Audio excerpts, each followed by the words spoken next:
Hello everyone. After birth প্রত্যেকটা মায়ের স্বপ্ন থাকে তার বাচ্চা সুস্থ স্বাভাবিক হোক, এবং অবশ্যই কিন্তু একটা টাইমের পরে যে নর্মাল টাইমে বাচ্চা বসতে শেখা, দাঁত ওঠা, হাঁটতে পারা, কথাবার্তা বলা সবকিছু যেন নর্মাল টাইমে শেখা হয়। প্রত্যেকটা কাপলের কিন্তু এটা নর্মাল চাহিদা সবারই থাকে, এবং এটা নর্মাল চাহিদা হওয়ারই কথা।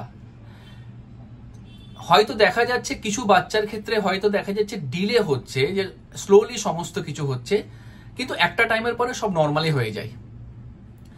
দেখা যায় 6 মাসে হয়তো দাঁত ওঠে, কিছু বাচ্চার ক্ষেত্রে 10 মাসে হয়তো হচ্ছে, কিছু বাচ্চা হয়তো 10 মাসে বসতে শিখছে, কিছু বাচ্চা 1.5 বছরে বসতে শিখছে, বা কিছু বাচ্চা হয়তো দেখা যাচ্ছে যে দেরি করে হাঁটতে শিখছে, কিন্তু কিছুদিন পরে ওভারঅল পুরোটা মেকআপ চলে আসে এবং নর্মালি হয়ে যায়।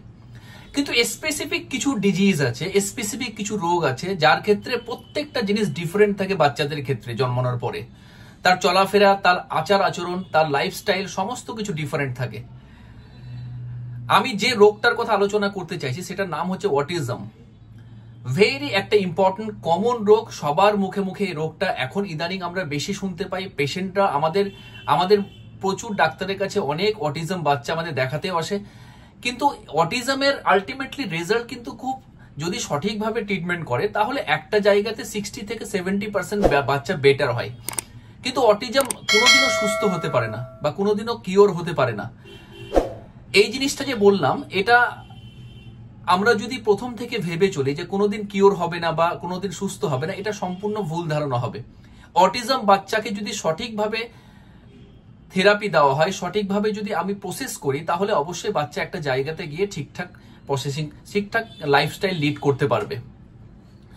তো ভেরি একটা ইম্পর্টেন্ট ডিজিজ, কিছু পেশেন্টের রিকোয়েস্টে আমি আজকে করছি যে অটিজম, আজকে যে অটিজম এখন যে ইদানিং কেন হচ্ছে, অটিজম কাকে বলবো আমি, এবং অবশ্যই অটিজমের সিমটম কি কি থাকবে, লক্ষণ কি থাকবে বাচ্চাদের, যে আমরা বুঝবো যে এই বাচ্চাটা অটিজমের বাচ্চা, how to prevent it, autism how to prevent, এবং অবশ্যই লাস্টলি ভেরি ইম্পর্টেন্ট যে ম্যানেজমেন্ট আমি কি করে দেবো বাচ্চাদেরকে, এবং হোমিওপ্যাথির কি ট্রিটমেন্ট আছে, কতটা সাকসেস রেট আমাদের ক্ষেত্রে আছে, কত দিন মেডিসিন আমাদের খেতে হয় হোমিওপ্যাথিক্যালি, এবং হোমিওপ্যাথি ওষুধ একটা টাইমের পরে খেলে বাচ্চা কতটা ইম্প্রুভমেন্ট হতে পারে, এই নিয়ে ডিটেলস আলোচনা আছে। আপনাদের অনুরোধ করছি পুরো ভিডিওটা দেখার জন্য। ভালো লাগলে অবশ্যই শেয়ার করবেন, কারণ এই অটিজমের বাচ্চা প্রচুর বাড়িতে আছে এবং হয়তো তার গার্জেনরা ঠিক বুঝে উঠতে পারে না তারা কি করবে। তার কারণটা হচ্ছে বাচ্চারা এতটাই ডিফারেন্ট থাকে, এতটাই রেস্টলেস থাকে, যে তার মা বাবা বোঝার আগে বাচ্চার সিচুয়েশনটা এত খারাপ হয়ে যায় যে খুব টাফ হয়ে যায় বোঝা। তো আমি সবাইকে অনুরোধ করবো অবশ্যই সবাই শেয়ার করুন। আমি doctor MD S Azam, consultant homeopathy physician, BHMS honours, medical officer, Kalichak 3 rural হাসপাতাল। দেখুন, অটিজম যেটা বলা হয় অটিজম স্পেকট্রাম ডিজিজ এটার নাম বলা হয়। তার অটিজম যদি অ্যাকচুয়ালি কিন্তু এটা রোগ নয়, এটা একটা কি, একটা হচ্ছে নিউরো ডাইভার্সিটি। তার মানে এটা কি, আমাদের প্রত্যেকটা নার্ভের যে প্রত্যেকটা সেল আছে, প্রত্যেকটা আলাদা আলাদা, প্রত্যেকটা ওদের প্রত্যেকটা নর্মালি হয়, কিন্তু ডিফারেন্সিয়েশন একটা থাকে, প্রত্যেক আলাদা গঠন, সোশ্যাল কমিউনিকেশন থেকে শুরু করে, ইন্টারাকশন থেকে শুরু করে সম্পূর্ণ আলাদাভাবে তৈরি হয় এবং আলাদা জগতে ওরা থাকে। কিন্তু কমপ্লিট এটা কোনো ডিজিজ নয়, এটা কমপ্লিটলি কি একটা নিউরো ডেভেলপমেন্টাল ডিসঅর্ডার একটা বলতে পারেন, characterise difficulty in social communication এবং ইন্টারাকশন উইথ কমপ্লেক্স মাল্টিফ্যাক্টরিয়াল অরিজিন থাকে এটা। এবং এটা একটা মিথ আছে আমাদের মধ্যে, একটা কুসংস্কার আছে যে ভ্যাকসিনের জন্য এই অটিজম হয়। এটা সম্পূর্ণ একটা কুসংস্কার এবং মিথ্যা কথা। কোনো রকমে কোনো ভ্যাকসিনের জন্য এই ধরনের অটিজম হতে পারে না এবং হয় না। ভ্যাকসিন কোনো রকম ভাবে অটিজমের জন্য দায়ী নয়, এটা একটা মিথ বা কুসংস্কার আছে। আমরা যদি এর কজেশন ধরতে যাই, এর কারণ ধরতে যাই, যে টোটাল কি কি কারণ এর মধ্যে ফ্যাক্টর ক্রিয়েট করে, প্রথম যেটা ভেরি ভেরি ইম্পর্টেন্ট কারণ সেটা হচ্ছে জেনেটিক ফ্যাক্টর একটা, এবং অবশ্যই জেনেটিক কিছু সিনড্রোম এর মধ্যে থাকে। দেখুন, বংশ পরম্পরা জেনেটিক প্রবলেম যদি থাকে তাহলে very tough to recover, very tough to prevent ইট। আমরা দেখেছি কিন্তু বেসিক্যালি দেখতে পাই যে জেনেটিক ফ্যাক্টর এর মধ্যে সব থেকে বেশি দায়ী ক্রিয়েট করে। যেমন স্পেসিফিক কিছু জেনেটিক ডিজিজ হয়, যে ডিজিজগুলোর জন্য সাধারণত অটিজম দেখতে পাই, যেমন ফ্রাজাইল এক্স সিনড্রোম একটা ভেরি ভেরি ইম্পর্টেন্ট একটা সিনড্রোম, যে সিনড্রোমের জন্য বেসিক্যালি এই ধরনের সমস্যা হয়। এই সিনড্রোম নিয়ে পরে আমি ডিসকাস করব। তার সাথে সাথে রেড সিনড্রোম একটা আছে, সেটাও একটা ভেরি ইম্পর্টেন্ট সিনড্রোম। তার সাথে টিউবারাস একটা স্ক্লেরোসিস একটা আছে, ভেরি ইম্পর্টেন্ট একটা ডিজিজ, যার জন্য কিন্তু এই অটিজম বাচ্চারা বেশিরভাগ ক্ষেত্রে জন্মগ্রহণ করে। Lastly down syndrome. Down syndrome একটা ক্রোমোজোমাল ডিফিকাল্টিস একটা থাকে। Down syndrome also important factor, এই অটিজমের জন্য একটা ফ্যাক্টর দায়ী আছে। তারপরে কি আছে জেনেটিক ফ্যাক্টরের মধ্যে, এটা হলো। তারপরে একটা ভেরি প্রিন্যাটাল একটা এবং এনভায়রনমেন্ট একটা ফ্যাক্টর এর মধ্যে আছে। প্রিন্যাটাল ফ্যাক্টরের মধ্যে ডিউরিং প্রেগন্যান্সির সময় ভেরি কিছু ইম্পর্টেন্ট ফ্যাক্টর থাকে, স্পেসিফিক, এগুলো ডিরেক্টলি কজেশন নেই, কিন্তু কিছু রিস্ক ফ্যাক্টর আছে যে ফ্যাক্টরের জন্য সাধারণত এই অটিজম বাচ্চার জন্মগ্রহণ হয়। যেমন during pregnancy advance parental age, মানে বাবা বা মায়ের হয়তো বয়স কারো হয়তো বয়স বেশি, নর্মাল সাধারণত কারো হয়তো একটু এক্সেস বয়স, তাদের ক্ষেত্রে হওয়ার চান্সটা একটু রিস্ক ফ্যাক্টর বা কজেশন হতে পারে। এক্সপোজার টু টক্সিন, টক্সিন বলতে স্পেশালি এনভায়রনমেন্টাল টক্সিন, পেস্টিসাইড বা তার সাথে সাথে মেটালস, হেভি মেটালস এর প্রতি হয়তো একটা এক্সপোজার হচ্ছে, তাদের ক্ষেত্রে একটা অটিজম বাচ্চা হওয়ার একটা এক্সপোজার একটা টেন্ডেন্সি একটা থাকতে পারে। ম্যাটার্নাল কিছু ইনফেকশন আছে, যেটা সব থেকে বেশি ইম্পর্টেন্ট ফ্যাক্টর। ম্যাটার্নাল ইনফেকশনের জন্য নট অনলি অটিজম, তার সাথে কনজেনিটাল হার্ট ডিজিজ থেকে শুরু করে ক্লেপ লেপ থেকে শুরু করে ক্লাব ফুট থেকে শুরু করে যত কনজেনিটাল প্রবলেম হয়, ম্যাটার্নাল ইনফেকশন কিছু রোগ আছে তার জন্য প্রচুর দায়ী আছে। তার মধ্যে কি কি রোগ? রুবেলা একটা ইনফেকশন, একটা ভাইরাল ইনফেকশন রুবেলা, এর আগে আমি আলোচনা করেছি রুবেলা নিয়ে, যে একটা রুবেলা ভেরি ইম্পর্টেন্ট একটা ভাইরাল ইনফেকশন, যার জন্য কিন্তু এই সমস্যা আসতে পারে সাধারণত। সাইটোমেগালোভাইরাস ভেরি ইম্পর্টেন্ট একটা ইনফেকশন বলতে পারেন, তার জন্য প্রেগন্যান্সির সময় তার জন্য অটিজম থেকে শুরু করে সমস্ত কনজেনিটাল প্রবলেম কিন্তু বেসিক্যালি আমরা দেখতে পাই। তারপরে কি পুয়ার প্রিনেটাল নিউট্রিশন, স্পেশালি যদি প্রেগন্যান্সি অবস্থায় নিউট্রিশন তার যদি ভিটামিন সি, ভিটামিন এ, তার সাথে আয়রন আস্তে আস্তে যদি কম খায় ওই সময়টাতে, তাদের ক্ষেত্রে অটিজম বাচ্চার হওয়ার চান্সটা বেশি থাকে। তারপরে কি ইম্পর্টেন্ট একটা ফ্যাক্টর, তারপরে হচ্ছে ফলিক অ্যাসিড কোনো রকমে খাইনি হয়তো, not eating of folic acid, not taken folic acid from just starting origin of pregnancy, folic acid সে প্রথম থেকেই খায়নি, তাদের ক্ষেত্রে হওয়ার চান্সটা বেশি থাকে। তারা একটা ইম্পর্টেন্ট একটা কজেশন এই অটিজম বা যে কোনো কনজেনিটাল প্রবলেমের জন্য। তার সাথে কি সার্টেন কিছু মেডিসিন হয়তো খাচ্ছে, যে মেডিসিনগুলো একটা ইম্পর্টেন্ট ফ্যাক্টর দায়ী করে এই প্রবলেমটার জন্য। যেমন কিছু মেডিসিন ভ্যালপোরিন বা ভ্যালপোরিক অ্যাসিড, এটা এপিলেপটিক একটা মেডিসিন, যদি কনস্ট্যান্টলি মা যদি এটা খেতে থাকে ডিউরিং প্রেগন্যান্সির সময়, তার জন্য অটিজম বাচ্চা হওয়ার চান্সটা বেশি থাকে। কারণ ভ্যালপোরিন বা ভ্যালপোরিক অ্যাসিড এটা একটা কমপ্লিটলি এপিলেপটিক মেডিসিন এবং ব্রেনের মেডিসিন, নিউরো মাস্কুলার একটা ডেভেলপমেন্টাল একটা ডিফেক্টের মেডিসিন বলতে পারেন। তার জন্যই বাচ্চাদের ক্ষেত্রে এই ধরনের নিউরো ডেভেলপমেন্টাল ডিফেক্ট থাকতে পারে এই মেডিসিনের সাইড ইফেক্ট হিসাবে। তো এই সব ওষুধ যারা খায় তাদের ক্ষেত্রে এই প্রবলেমটা স্পেশালি দেখতে পাওয়া যায়। বা জেস্টেশনাল ডায়াবেটিসে মা হয়তো ভুগছে, তার সাথে সাথে হয়তো প্রি এক্লামসিয়াতে যেটা ভুগছে মা হয়তো দেখা যায় ব্লাড প্রেশারটা প্রচুর বেশি ওই সময়টাতে, রোগীদের হাইপারটেনশন প্রচুর বেশি। প্রি এক্লামসিয়া যেটা হচ্ছে বা এক্লামসিয়া যেটা হচ্ছে, তাদের ক্ষেত্রে স্পেসিফিক এই ধরনের রোগ হওয়ার টেন্ডেন্সি থাকে বা এই ধরনের রোগ হওয়ার একটা রিস্ক একটা থেকেই যাচ্ছে অটিজম হওয়ার জন্য। এবার কারণের মধ্যে ডিউরিং বার্থ এবং শর্টলি আফটার বার্থে যদি কিছু সমস্যা বেবির ক্ষেত্রে আমরা দেখতে পাই, তার জন্য একটা অটিজমের কারণ হতে পারে। যেমন প্রিম্যাচিওর বেবি, স্পেশালি বিফোর 26 উইকে হয়তো বেবি জন্মগ্রহণ করেছে, তাদের ক্ষেত্রে একটা টেন্ডেন্সি থাকে এই ধরনের অটিজম বাচ্চা জন্মগ্রহণ করা বা অটিজম হওয়ার জন্য একটা রিস্ক ফ্যাক্টর বলতে পারেন। লো বার্থ ওয়েট যদি থাকে, ওজন কম বাচ্চার হয়তো হয়েছে, খুব দুর্বল বাচ্চা হয়েছে প্রিম্যাচিওরের জন্য বা অন্য কোনো কারণের জন্য, তাদের ক্ষেত্রে একটা টেন্ডেন্সি থাকে অটিজম হওয়ার জন্য। তার সাথে বার্থ কিছু কমপ্লিকেশন থাকে, বার্থ কমপ্লিকেশনের জন্য অক্সিজেন ডিপ্রিভেশন থাকে, অক্সিজেন লেভেলটা কম থাকে, তার জন্য ব্রেনে অক্সিজেনটা কম থাকে যায়, এটা একটা ভেরি ইম্পর্টেন্ট ফ্যাক্টর থাকে অটিজম বাচ্চা।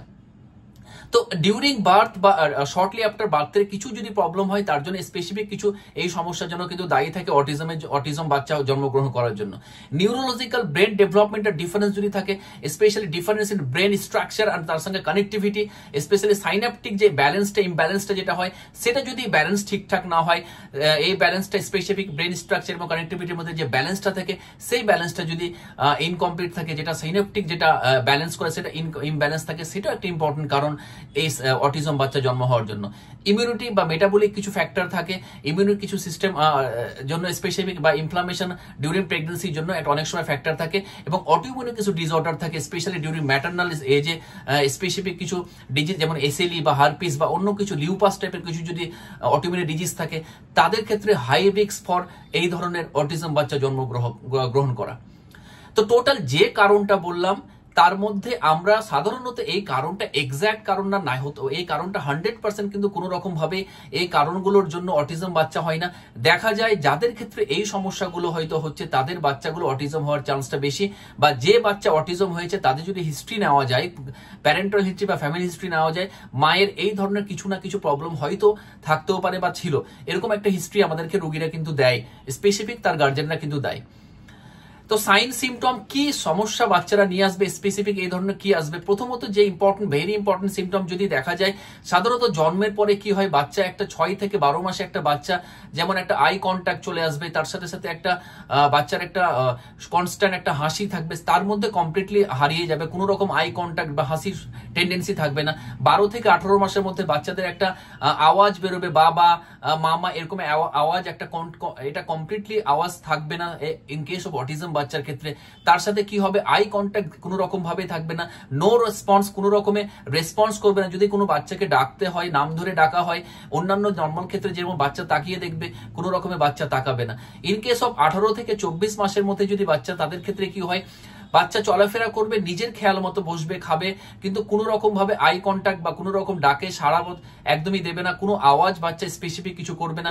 যদিও আওয়াজ করে বাচ্চা বাবা মামা, একটা ইনভলুন্টারি একটা আওয়াজ, হয়তো হঠাৎ করে 1 ঘন্টাতে একবার এলো, কোনো হয়তো এলো না, একটা রিপিটেডলি একটা আওয়াজ এরকম আসলো না, এই ধরনের হিস্ট্রি জন্মের পরে বাচ্চার ক্ষেত্রে দেখা যাবে। একটু বড় হলে কি হবে, লিমিটেড আই কন্ট্যাক্ট স্পেশালি এই বাচ্চাদের ক্ষেত্রে দেখা যায়। Does not response to name, কোন রকমের নাম ডাকতে শোনা যাবে না। ডিলে স্পিচ এবং ল্যাঙ্গুয়েজ স্কিল, এইসব বাচ্চাগুলো একটু দেরি করে কথা বলতে শিখে, এবং তার সাথে সাথে ল্যাঙ্গুয়েজ গুলো খুব দেরি করে শেখে, এবং অবশ্যই হাঁটা চলাফেরাও দেরি করে শেখে। তার সাথে সাথে লিমিটেড জেস্টার, যেমন স্পেশালি কিছু পয়েন্টিং, একটা ব্যাপারে বসার পয়েন্টিং, কোনো একটা জায়গাতে একটা জেস্টার দেখানো, যেমন বাচ্চাকে একটা বাই বাই টাটা যেমন একটা জেস্টার বাচ্চাদের ক্ষেত্রে করা হয়, সেটা কোনো রকমে তার বাচ্চার মধ্যে থাকবে না। বা খেলাধুলার ক্ষেত্রে বাচ্চা যেটা করে সেটা কমপ্লিটলি একদমই খুব রেয়ার থাকবে, সাধারণত দেখা যায়। Difficult to understanding facial expression emotion, বাচ্চা ওই সময়টা কোনো রকম ভাবে একটা এক্সপ্রেশন ইমোশন ভেরি ডিফিকাল্ট তার বোঝা, তার ক্ষেত্রে যার মাদারের ক্ষেত্রে একটা মাদার হয়তো কান্না করছে, হয়তো অন্যান্য বাচ্চাগুলো মা কাঁদছে বা অন্যজন কেউ কাঁদছে, একটা ইমোশন বা এক্সপ্রেশন বোঝা যায়, বা ফেসিয়াল এক্সপ্রেশন দিয়ে বোঝা যায় যে বাচ্চাকে একটা চোখের ইশারা বা তার সাথে একটা এক্সপ্রেশন দিয়ে ডাকা হয়, তার কোনো রকম ভাবে কোনো আন্ডারস্ট্যান্ডিং কিছু বোঝার বা চেষ্টা কোনো ক্ষমতা থাকবে না বা বুঝতে পারবে না। বাচ্চা প্রেফার করবে খেলতে, কিন্তু কাদের ক্ষেত্রে, বাবা মা বড়দের ক্ষেত্রে প্রেফার করবে, টোটালি অন্যান্য বাচ্চার ক্ষেত্রে অ্যাভয়েড করবে, বা অন্য বাচ্চা যদি তার পাশে থাকে তাহলে টোটালি বাচ্চা কিন্তু একটা বিরক্ত ভাব এবং তার সাথে সাথে অস্বস্তি ভাব, এরকম সমস্যার মধ্যে বাচ্চাদের ক্ষেত্রে বেশিরভাগ দেখা যাবে। অ্যাভয়েড ফিজিক্যাল কন্ট্যাক্ট, যেমন বাচ্চাকে ধরে হয়তো হাগ করা বা বাচ্চাকে জড়িয়ে ধরা, এই ধরনের কমপ্লিটলি অ্যাভয়েড করবে বাচ্চা, টোটালি এটাকে প্রথম থেকে ডিস্ট্রাকশন করবে বাচ্চা এইসব ক্ষেত্রে। যেমন 2 নম্বর হচ্ছে রিপিটেড বিহেভিয়ার এবং রেস্ট্রিক্টেড ইন্টারাকশন কিছু থাকবে, যেমন একটা রিপিটেডলি যে ওয়ার্ডটা হয়তো কোনো একটা করছে, রিপিটেডলি সেই ওয়ার্ডটা হয়তো করছে, একটা জায়গাতে হয়তো খটখট করে আওয়াজ করছে, কনস্ট্যান্টলি হয়তো সেটা করেই আছে, সেটা নন স্টপ, সেই ধরনের একটা বাচ্চাদের ক্ষেত্রে বোঝা যাবে। রিপিটেড একটা মুভমেন্ট দেখা যাবে, হাতটা হয়তো কনস্ট্যান্টলি এরকম মুভ করছে, তো মুভ করতেই আছে কনস্ট্যান্টলি এবং সবসময় দেখা যায়, এরকম একটা ইন্টারাকশন অনেক সময় বাচ্চাদের ক্ষেত্রে থাকবে। ইন্টেন্স স্পেসিফিক কিছু ফোকাস অনেক সময় বাচ্চাদের ক্ষেত্রে থাকবে, স্ক্রিন একটা জায়গায় তাকিয়ে আছে, তো কনস্ট্যান্ট তাকিয়ে আছে, কোনো রেসপন্স নেই, কোনো ডাকলেও রেসপন্স নেই, ওপরে হয়তো তাকিয়ে আছে, স্পেসিফিক হয়তো ওপরে তাকিয়েছে, তো ওপরেই তাকিয়ে আছে, এটা কোনো রকম ভাবে বাচ্চার ক্ষেত্রে বা বাচ্চাকে যদি ডাকা হয় বা বাচ্চাকে বলা হয়, কোনো রেসপন্স কিন্তু বাচ্চার ক্ষেত্রে দেখা যায় না। 3 নাম্বার কিছু সেন্সেশন থাকবে, যেমন হাইপার সেন্সিটিভিটি বা হাইপোর সেন্সিটিভিটি, স্পেসিফিক কিছু সাউন্ডের ক্ষেত্রে হঠাৎ করে হয়তো সাউন্ড হলো, সঙ্গে সঙ্গে কানে হাত দিয়ে দিল, কোনো রকম ভাবে কানে হাত হয়তো নামাচ্ছে না, বা কোনো সাউন্ড বা সামনে হয়তো কোনো রকম জোরে কিছু সাউন্ড হলো, তার কিছু এফেক্টই হয়তো এলো না। লাইটের ক্ষেত্রে হঠাৎ করে ঘরের মধ্যে স্কুইন্ট, একটা চোখটা হঠাৎ ট্যারার মতো করে দেখছি, স্কুইন্ট একটা স্পেশালি ঘরের মধ্যে এই ধরনের একটা সিমটম নিয়ে আসবে। টাচের ক্ষেত্রে কমপ্লিটলি অ্যাভয়েড টু টাচ, কোনো রকম ভাবে টাচ করতে দেবে না, এরকম একটা হিস্ট্রি নিয়ে আসবে, এবং একটা স্মেল এবং তার সাথে সাথে টেস্টের প্রতি কোনো রকম ভাবে এক্সপ্রেশন দেবে না, কোনো টোটালি বুঝতেই পারবে না কি স্মেল কি টেস্ট আছে। তো এরকম একটা হিস্ট্রি সিমটমস টোটালি রোগীরা এরপর স্পেশালি এই ধরনের সিমটম স্পেসিফিক নিয়ে আসবে। অটিজম বাচ্চারা আমরা যদি এইসব সিমটম দেখতে পাই তাহলে অবশ্যই বুঝতে পারবো যে এটা অটিজমের দিকে যাচ্ছে। আদার কিছু স্পেসিফিক সিমটম বাচ্চাদের ক্ষেত্রে দেখা যায়, যেমন জিআই কিছু প্রবলেম হয়, যেমন গ্যাস্ট্রোইন্টেস্টাইনাল কিছু সমস্যা হয়, বাচ্চা হজম করতে পারে না বা পায়খানা কোনো সমস্যা, এরকম একটা হিস্ট্রি রোগীরা কিন্তু নিয়ে আসে। ডিলে মোটর স্কিল একটা অনেক সময় বুঝতে পারা যায়, স্পিচ ডিস্ট্রাকশন একটা থাকে, তার সাথে সাথে অবশ্যই একটা ভেরি ইম্পর্টেন্ট যেটা হাই এবং লো পেন টলারেন্স। অনেক মারা বলে ডাক্তারবাবু একটু ব্যথা হলে ট্রিমেন্ডাস কান্না করে, আবার অনেক সময় পা কেটে যায়, তখন কোনো রেসপন্সই তার মধ্যে নেই। এরকম টোটালি হিস্ট্রি একটা আমাদের কাছে অটিজম বাচ্চা, অটিজম গার্জেন যারা অটিজমের বাচ্চার গার্জেন আছে তারা কিন্তু আমাদের কাছে হিস্ট্রিগুলো নিয়ে আসে। কি করে প্রিভেন্ট আমরা করব? দেখুন, প্রথম কথা হচ্ছে অটিজম বাচ্চা যদি জেনেটিক্যালি আসে তাহলে very difficult to prevent it.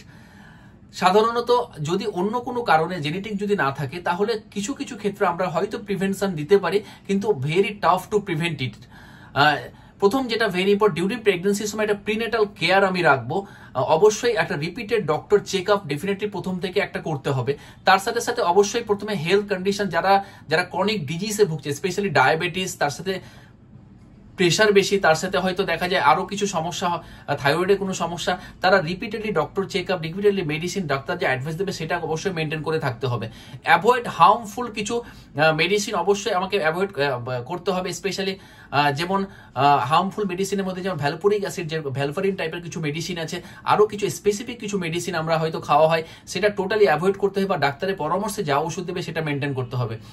Avoid harmful কিছু খাবার, কিছু ফুডস আমাকে, কিছু জিনিস আমাকে অ্যাভয়েড করতে, যেমন অ্যালকোহল, স্মোকিং, তার সাথে কিছু ড্রাগস যারা নেশার জন্য অনেকজন ইউজ করে, সেটা টোটালি অ্যাভয়েড করতে হবে ওই সময়টা। এবং অবশ্যই লক্ষ্য রাখতে হবে এনভায়রনমেন্টাল টক্সিন থেকে যেন দূরে থাকা হয়। যেখানে হয়তো এনভায়রনমেন্ট টক্সিন বেশি হয়, পেস্টিসাইড বা হেভি মেটালস জাতীয় এনভায়রনমেন্ট টক্সিন যেখানে আছে, সেখান থেকে কিন্তু একটু দূরে থাকতে হবে, তাতে কিন্তু বুঝতে পারা যাবে। হেলথ নিউট্রিশন অবশ্যই ফলিক অ্যাসিড বিফোর প্রেগনেন্সি থেকে স্টার্ট করতে হবে।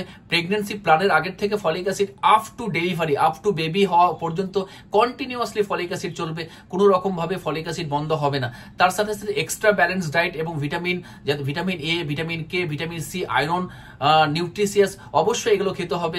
অবশ্যই অ্যাভয়েড করতে হবে প্রসেস ফুড, তার সাথে সাথে রেড মিট, তার সাথে packeting food, extra salt, sugary food, এগুলো টোটালি অ্যাভয়েড করতে হবে। এবং অবশ্যই fry food, oily food avoid করতে হবে। ডিপ্রেশন এবং অবশ্যই কিন্তু অ্যাংজাইটি অ্যাভয়েড করতে হবে, কারণ depression anxiety also important factor for এই ধরনের অটিজম। যদি প্রেগনেন্সি অবস্থায় মা যদি কনস্ট্যান্টলি ডিপ্রেশন বা অ্যাংজাইটির মধ্যে যদি লিড করে, তাহলে কিন্তু এই প্রবলেম কিন্তু আসতে পারে দেখা যায়। তার সাথে সাথে একটা অবশ্যই ওয়েল স্লিপ রাখতে হবে, 7 থেকে 8 ঘন্টা মিনিমাম একটা ওয়েল স্লিপ, এবং একটা মিনিমাম একটা এক্সারসাইজের মধ্যে কিন্তু থাকতে হবে হাসি খুশির মাধ্যমে। তো এটা একটা important factor how to prevent ইট। আমরা যদি প্রথম থেকে এটা ভাবি তাহলেই কিন্তু নর্মালি প্রিভেন্ট করতে পারবো। 4 নম্বর হচ্ছে ম্যানেজ ইনফেকশন। যদি ওই সময়টাতে কোনো ইনফেকশন ডাউট হয়, স্পেশালি কোনো রকম যদি ইনফেকশন হয়, তাহলে অ্যাজ এর্লি অ্যাজ পসিবল আমার গাইনোকোলজিস্ট বা হাসপাতালে কোনো ডাক্তার বা যে কোনো কোয়ালিফাইড ডাক্তারের সঙ্গে পরামর্শ করলে অ্যাজ এর্লি অ্যাজ পসিবল যে ওটাকে ট্রিটমেন্ট করে আমার প্রবলেম সলভ করতে হবে। তার সাথে সাথে অবশ্যই আমরা আগে থেকে ভ্যাকসিন কিছু নিতে পারি ইনফেকশন ম্যানেজ করার জন্য, কোনো ফ্লু ভ্যাকসিন বা কোভিড ভ্যাকসিন অবশ্যই নিতে পারি। এবং তার সাথে অবশ্যই আমাকে খেয়াল রাখতে হবে যে অ্যাভয়েড সার্টেন মেডিকেশন, এটা অ্যাভয়েড আমাকে প্রথম থেকে কিন্তু খেয়াল রাখতে হবে। তো এগুলো জিনিস যদি আমরা প্রথম থেকে মানি তাহলে অবশ্যই প্রিভেন্ট করতে পারবো। সাধারণত 80% ক্ষেত্রে আমরা অটিজম প্রিভেন্ট করতে পারবো এই জিনিসগুলো মেনে। বাকি 20% জেনেটিক্যালি যদি হয় তাহলে very tough to manage it. কিন্তু in case of other factor আমরা যদি প্রথম থেকে মানি, যেমন folic acid deficiency very high risk for autism বাচ্চা, যদি ফলিক অ্যাসিড আমরা প্রথম থেকে খাই তাহলে রিস্ক কিন্তু ডেফিনেটলি কমে যায়।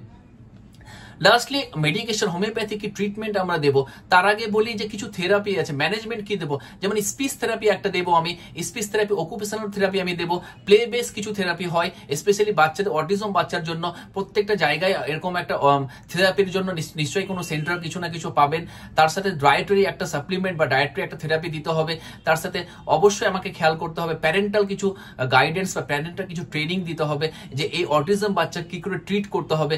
তাহলে আমরা এই সব সেন্টারে গিয়ে যোগাযোগ করলে ডেফিনেটলি অটিজম বাচ্চাকে স্পিচ থেরাপি থেকে শুরু করে অকুপেশনাল প্লে, তার সঙ্গে প্লে বেস কিছু থেরাপি দিয়ে বাচ্চা নিশ্চিন্ত আস্তে আস্তে কিন্তু সুস্থতার দিকে এগোবে। লাস্টলি হোমিওপ্যাথিক ট্রিটমেন্ট আমরা দেবো। দেখুন, হোমিওপ্যাথিক বা যে কোনো প্যাথির ক্ষেত্রে ট্রিটমেন্ট, আমি আদার প্যাথির কথা বলতে পারবো না, কিন্তু হোমিওপ্যাথি যদি আমরা কনস্ট্যান্টলি একটা পিরিয়ডস অব্দি, অন্তত 6 মাস বা 1 বছর বা 2 বছর টানা যদি আমরা ওষুধ খাওয়াতে পারি, একটা ওয়েল সিঙ্গল মেডিসিন, একদম constitutional treatment, totality of symptom করে যদি আমরা চালাতে পারি, তাহলে ডেফিনেটলি বাচ্চা 70 থেকে 80% প্রবলেম কিন্তু অটিজমের বাচ্চা আস্তে আস্তে সুস্থর দিকে যাবে। 100% আমরা বলতে পারবো না, কারণ 100% এখন পর্যন্ত আমার কাছে যারা পেশেন্ট আছে, যেসব অটিজমের বাচ্চা দেখায় আমাদের কাছে, আগের থেকে অনেক বেটার কনস্টিটিউশনাল ট্রিটমেন্ট করে একটা স্টেজের পরে বাচ্চাদের একটা রেস্টলেস ভাব কমে যায়, খাওয়ার প্রতি চাহিদা চলে আসে এবং অবশ্যই কিন্তু বাচ্চা কথা বলতে শুরু করে। আমরা দেখি তার সাথে সাথে থেরাপি দিলে আরো আস্তে আস্তে বেটারের দিকে যাবে। কিছু স্পেসিফিক ওষুধের কথা না বললেই হয় না, যে ওষুধগুলো ম্যাক্সিমাম ক্ষেত্রে আমাদের ক্ষেত্রে আসে, কার্সিনোসিন খুবই ভালো response in case of autism, ব্যারাইটা curve খুব ভালো রেসপন্স, টিউবারকুলিনাম খুব ভালো, হায়োসাইমাস খুব ভালো রেসপন্স, স্ট্রামোনিয়াম খুব ভালো রেসপন্স, তার সাথে সাথে ন্যাট্রামিউর খুব ভালো রেসপন্স, ক্যামোমিলা খুব ভালো রেসপন্স এবং অবশ্যই অ্যান্টিম ক্রুড। এই সব ওষুধের কথা যেগুলো বললাম, সাধারণত এই ওষুধগুলো আসে, কিন্তু অন্যান্য আরো ওষুধ কিছু আসতে পারে। কার্সিনোসিন কোন সময়টাতে আমরা দেবো? সাধারণত কার্সিনোসিন সেই বাচ্চাদের ক্ষেত্রে দেবো যাদের একটা টেন্ডেন্সি, প্রচন্ড একটা রেস্টলেস, একটা অ্যাংরি টেন্ডেন্সি থাকবে, সমস্ত জিনিস ছুড়ে দেওয়ার টেন্ডেন্সি থাকবে এবং একটা ফাস্টিডিয়াসনেস মধ্যে একটা থাকবে, সবসময় হাত ধৌত করা বা কোনো কিছু অপরিষ্কার দেখলে সঙ্গে সঙ্গে সরিয়ে দেওয়া, এরকম যদি একটা হিস্ট্রি থাকে, তাহলে আমি কার্সিনোসিন অবশ্যই দিতে পারবো। লক্ষ্য রাখবেন, এইসব পোটেন্সি কিন্তু কোনো রকমে আমরা সেন্টিসিমাল না দিয়ে 0 পোটেন্সি দেওয়ার চেষ্টা করবো। কার্সিনোসিন 0-1 আমি সেই দোকানে বলতে হবে যে 0-1 পোটেন্সি আমি চালাই, অন্তত যদি টানা দিনে 2 বার করে যদি আমি চালাই, স্টার্টিং 0-1 যদি শুরু করি, তাহলে একটা পিরিয়ডস পরে রোগী কেমন থাকে সেই হিসাবে পোটেন্সি সিলেকশন করতে হবে। ব্যারাটা কাপের রোগী কি আসবে? একটা ড্রফিজম টাইপের একটা আসবে, বোকা বোকা একটা ভাব থাকবে, নিজের খেয়ালের মতো থাকবে, বাচ্চা একটু শর্ট গ্রোথ থাকবে এবং অবশ্যই বাচ্চা খুব রেস্টলেস থাকবে, কোনো রকম ভাবে বাচ্চা কথা বলতে বাচ্চা চাইবে না, খাওয়া দাওয়ার প্রতি ইচ্ছা থাকবে না, নিজের খেলার মধ্যে থাকবে। এরকম যদি একটা হিস্ট্রি থাকে, তাহলে ব্যারাইকার 0 পোটেন্সি আমি দেবো। 0 পোটেন্সি কনস্ট্যান্টলি আমি চালাতে বলবো। অন্তত তারপরে যদি ভালো থাকে, তাহলে নেক্সট পোটেন্সি আমি অবশ্যই এরপরে আমি আলোচনা করে নেক্সট পোটেন্সি আমাকে দেওয়ার প্রয়োজন আছে। টিউবাকুলাম কখন দেবো? টিউবাকুলাম তখনই দেবো যার tendency to catch cold tendency একটা বাচ্চাদের ক্ষেত্রে থাকে, একটা অবশ্যই অ্যাক্টিভ ব্রেন থাকে বাচ্চাদের ক্ষেত্রে, খুব তাড়াতাড়ি শার্পনেস ধরতে পারে, একটা অবশ্যই হিস্ট্রি অফ যদি দেখা যায় টিউবাকুলার একটা হিস্ট্রি যদি ফ্যামিলিতে থাকে, তার সাথে সাথে বাচ্চাদের একটা খাওয়ার প্রতি টেন্ডেন্সি থাকবে না, বাচ্চা সবসময় ঘুরতে চাইবে বাইরে, সবসময় ট্রাভেলিং করতে বাচ্চা পছন্দ করবে, সেসব রোগীদের ক্ষেত্রে টিউবাকুলাম 0/50 মিলিসিমাল যেটা পোটেন্সি 0/1 বা 0/2 থেকে স্টার্ট করে এরপরে নেক্সট পোটেন্সি যেটা আসবে সেটা আমাদের দিতে হবে। তারপরে কি হায়োসাইমাস আমরা কোন বাচ্চাদের ক্ষেত্রে দেবো? যে বাচ্চাগুলো প্রচন্ড রাগ মেজাজ, কাপড় খুলে দেবে বাচ্চাগুলো সবসময়, এবং তার সাথে সাথে প্রচন্ড রেস্টলেস থাকবে, নিজের খেয়ালের মতো থাকবে, এরকম যদি হিস্ট্রি দেখি, তাহলে হায়োসাইমাস 50 মিলিসিমাল পোটেন্সি 0-1 বা 0-2 থেকে আমি স্টার্ট করবো। তাহলে আস্তে আস্তে পোটেন্সি বাড়িয়ে রোগী আস্তে আস্তে অটিজম বাচ্চা আস্তে আস্তে বেটারের দিকে যাবে। স্ট্রামোনিয়াম কখন দেবো? প্রচন্ড বাচ্চা হয়তো নিজের খেলার মতো বকছে, ননস্টপ বকেই যাচ্ছে, কোনো রকম সাড়া দিচ্ছে না বাচ্চা, ডাকলেও শুনছে না বাচ্চা, এবং স্ট্রামারিং হয়তো হচ্ছে, তোতলাচ্ছে হয়তো বাচ্চা, প্রচন্ড রেস্টলেস অ্যাংরি বাচ্চা থেকে মাঝে মধ্যে বাচ্চা অজ্ঞান হয়ে যাচ্ছে, এরকম যদি হিস্ট্রি রোগীরা নিয়ে আসে, স্ট্রামোনিয়াম আমি দেবো। অবশ্যই 0 পোটেন্সি একটা পিরিয়ডস পর্যন্ত আমি স্ট্রামোনিয়াম যদি চালাই, তাহলে ডেফিনেটলি বাচ্চা বেটারের দিকে যাবে। ন্যাট্রামির কখন দেবো? প্রচন্ড অ্যাংরি, প্রচন্ড মেজাজ, তার সাথে সল্টি খাবারের প্রতি একটু চাহিদা রোগীরা থাকবে, গরম সহ্য করতে পারবে না, প্রচুর ঘাম হবে, জলের পিপাসা খুবই ভালো থাকবে, এরকম যদি একটা হিস্ট্রি আমি নিয়ে আসি, তা যদি পাই, তাহলে অবশ্যই ন্যাট্রামির 0 পোটেন্সি আমি শুরু করতে বলবো এবং সেটা অন্তত কনস্ট্যান্ট চালাতে বলবো। যদি ভালো থাকে, তাহলে আস্তে আস্তে আস্তে পোটেন্সি বাড়াতে গেলে রোগী আরো ভালোর দিকে কিন্তু যাবে। ক্যামোমিলা কোন সময়টা দেবো? প্রচন্ড এক্সট্রিম রেস্টলেস, এক্সট্রিম অ্যাংরি, কোনো ডাজ নট কনসোলেট, কোনো রকম ভাবে রাগ কমছে না, কনস্ট্যান্ট ক্যারি, সবসময় কোলে থাকতে চাই এবং অবশ্যই কিন্তু একটা নিজের খেয়ালের মতো থাকবে, এবং তার সাথে সাথে স্টুল যেটা any discharge from body, either স্টুল বা প্রস্রাব বা যে কোনো জায়গা থেকে ডিসচার্জ হয়, যে ট্রিমেন্ডাস একটা অফেন্সিভ ওডর একটা থাকবে, এরকম যদি হিস্ট্রি নিয়ে আসে, তাহলে ক্যামোমিলা 0 পোটেন্সি 50 মিলিসিমাল পোটেন্সি 0-1 বা 0-2 থেকে আমি শুরু করবো এবং যদি ভালো থাকে, তাহলে আস্তে আস্তে পোটেন্সি বাড়াতে গিয়ে একই সিস্টেমে আমার খেতে হবে। Lastly antim crud. Antim crud also good drug for এই ধরনের অটিজম। বাচ্চা কোনো রকম ভাবে গায়ে টাচ করতে দেবে না, কোনো রকম ভাবে ডাক্তার যদি বাচ্চাকে দেখে তবুও গায়ে টাচ করতে কোনো রকম ভাবে দেবে না। কনস্ট্যান্ট অ্যাংরি, রেস্টলেস থাকবে, জিনিসপাতি ছুড়ে দেবে বাচ্চা, প্রচন্ড রাগ থাকবে এবং নিজের খেয়াল খুশি মতো বাচ্চা থাকবে। খাবারের প্রতি কোনো চাহিদা থাকবে না, পায়খানা খুব শক্ত হবে, জলের পিপাসা মোটামুটি থাকবে। এরকম যদি হিস্ট্রি নিয়ে আসে তাহলে অ্যান্টিমক্রুড 0/, পোটেন্সি অন্তত আমি চালাতে বলবো। যদি ভালো থাকে আস্তে আস্তে পোটেন্সি বাড়িয়ে অন্তত যতক্ষণ না নেক্সট মেডিসিন এসছে, নেক্সট মেডিসিন আমাদের টেস্টিং করেছে, ততক্ষণ ওষুধ কিন্তু চলতেই থাকবে। তো যে ওষুধগুলোর কথা বললাম, excellent remedy, excellent medicine for autism. আরো কিছু মেডিসিন আমাদের ক্ষেত্রে আছে যে ওষুধগুলো দারুণ কাজ করে, আলটিমেটলি টোটালিটি অফ সিমটম করে তাদের ফ্যামিলি বাবা মার কাছ থেকে ডিটেলস নেওয়ার পর যে মেডিসিনটা আসবে সেই ওষুধটাই কিন্তু সেই বাচ্চার জন্য, অটিজম বাচ্চার জন্য বেস্ট মেডিসিন। কিন্তু অটিজমের জন্য যদি আমি পোটেন্সি বলতে চান তাহলে সব থেকে বেস্ট পোটেন্সি 50 মিলিসন পোটেন্সি। 50 মিলিসন পোটেন্সি দারুণ রেসপন্স করে অটিজমের বাচ্চার ক্ষেত্রে। আমরা দিলে এক্সেলেন্ট কাজ করে এবং একটা পিরিয়ডস এর পরে ও মেডিসিন চেঞ্জ করতে হয় বা পোটেন্সি চেঞ্জ করলে আস্তে আস্তে বাচ্চা সুস্থতার দিকে এগোয়। তো আজকে আপাতত এটুকুই। অবশ্যই সবাইকে অনুরোধ করবো সব এই ভিডিওটা সবার মধ্যে শেয়ার করুন, কারণ আমাদের অনেকজনের প্রেগনেন্সির সময় কিছু ভুলের জন্য এসব অটিজম বাচ্চা আসে। অন্তত এই ভিডিও দেখে যদি একটু যদি সচেতন হওয়া যায় তাহলে অবশ্যই আমরা অটিজম বাচ্চা থেকে দূর থাকতে পারবো। অটিজম কিন্তু আমরা প্রিভেন্ট করতে পারবো এবং অটিজম বাচ্চা নর্মাল সুস্থ স্বাভাবিক বাচ্চা কিন্তু আসতে পারবে। আজকে আপাতত এটুকুই। অবশ্যই লাইক, কমেন্ট, সাবস্ক্রাইব করুন পরের ভিডিও দেখার জন্য। সবাই ভালো থাকুন, সবাই সুস্থ থাকুন। পুরো ভিডিও দেখার জন্য সবাইকে ধন্যবাদ।